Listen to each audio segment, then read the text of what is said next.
Witajcie! Dzisiaj kolejny dowód na to, że inspekcja zestawu przed wyjazdem jest konieczna i może Wam zaoszczędzić wielu kłopotów. Dlaczego? Bo w jej trakcie możecie usłyszeć na przykład syczenie spod naczepy, tak jak ja teraz. A to nigdy nie jest dobry znak. Zapraszam na C+E, jedziemy z tematem.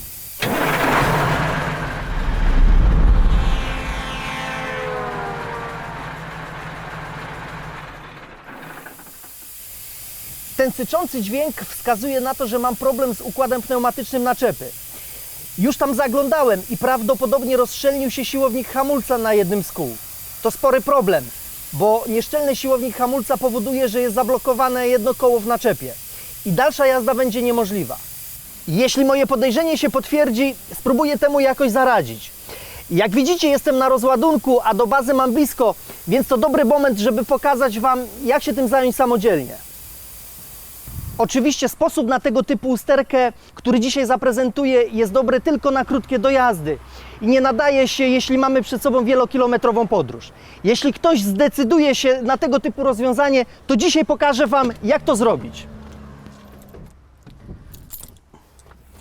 Ubytek powietrza będzie prawdopodobnie widoczny na desce rozdzielczej po włączeniu zapłonu. Zobaczmy.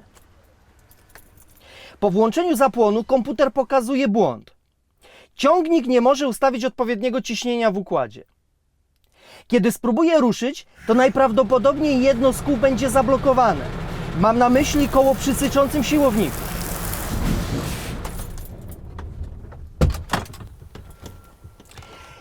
No niestety koło się blokuje. Zobaczymy, czy będę potrafił coś z tym zrobić. Zanim zacznę, chcę zaznaczyć, że nie jest to żadna naprawa, tylko sposób na to, jak dojechać do miejsca, gdzie siłownik ma szansę zostać uszczelniony lub wymieniony. Sposób jest dobry również w sytuacji, kiedy urwie nam się któryś z przewodów przy siłowniku. Żeby zapewnić sobie w miarę wygodny dostęp, należy podnieść naczepę na poduszkach najwyżej jak się da. Należy też pamiętać o bezpieczeństwie, dlatego koła zabezpieczymy sobie klinami. No i nie zapomnijcie o kamizelce. Ja jestem na terenie zamkniętym, na parkingu, więc kamizelki nie potrzebuję. Dodam, że przed rozpoczęciem jakichkolwiek działań pod naczepą należy zaciągnąć hamulec ręczny. Siłowniki działają w taki sposób, że jeśli powietrze z układu pneumatycznego do nich nie dociera, to blokują koła naczepy. Jak nie ma odpowiedniego ciśnienia, to w środku siłownika jest sprężyna, która zaciska hamulec. Taki system wprowadzono ze względu na bezpieczeństwo. Po prostu, jeśli naczepa stoi sama bez ciągnika, to koła są stale zablokowane. Samoczynnie nigdzie nie pojedzie. Na początku musimy uszczelnić układ pneumatyczny, bo jeśli powietrze nam ucieka, to zablokowane będą też inne koła. Rozszczelniony może być sam siłownik, ale możliwe jest też przedziurawienie albo oberwanie tekalanu. W takiej sytuacji przy naprawie można skorzystać z szybkozłączek. Kosztują parę złotych i warto mieć ze sobą kilka w różnych rozmiarach.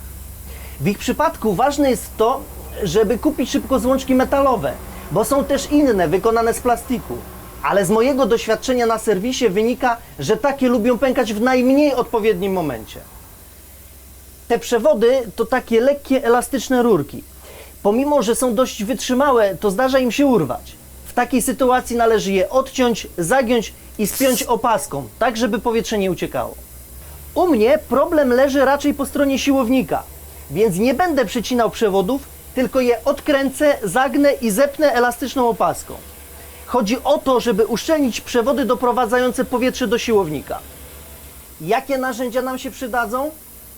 Przede wszystkim zestaw kluczy 1922, nożyk introligatorski do przecięcia przewodów, wspomniane wcześniej szybkozłączki, komplet opasek zaciskowych, no i kombinerki.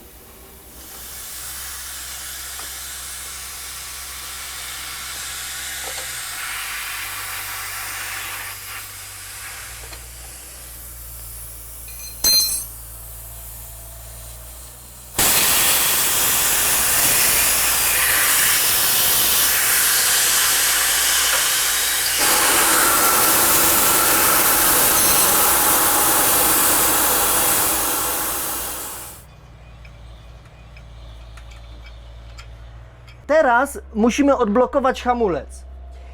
Na obudowie mamy miejsce na specjalną śrubę, którą trzeba wyjąć i zamontować z przodu siłownika.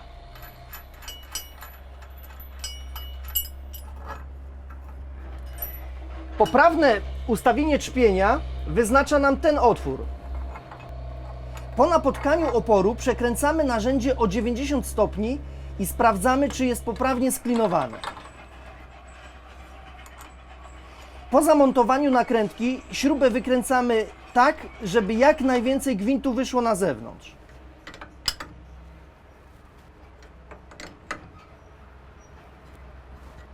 Są też inne typy siłowników, w których śruba jest na stałe w tym miejscu. Takie rozwiązania znajdziemy najczęściej w ciągniku na tylnej osi. Mechanizm jest taki sam. Ogólnie chodzi o to, by odblokować wspomnianą wcześniej sprężynę.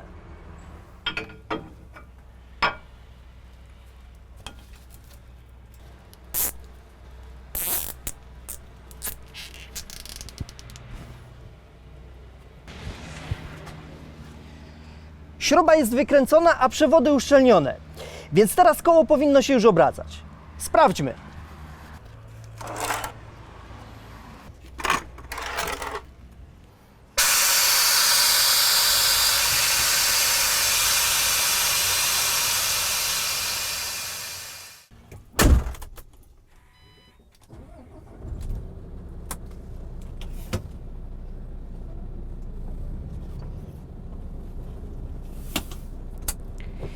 Wygląda na to, że się udało i mogę odstawić zestaw do serwisu.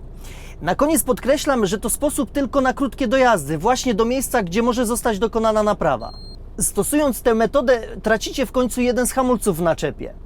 Jeśli decydujecie się na takie rozwiązanie, to róbcie to z głową. Ja dziękuję za dzisiaj. Jeśli Wam się podobało, zostawcie lajka albo dajcie suba. Życzę szerokości z C+E. Do zobaczenia.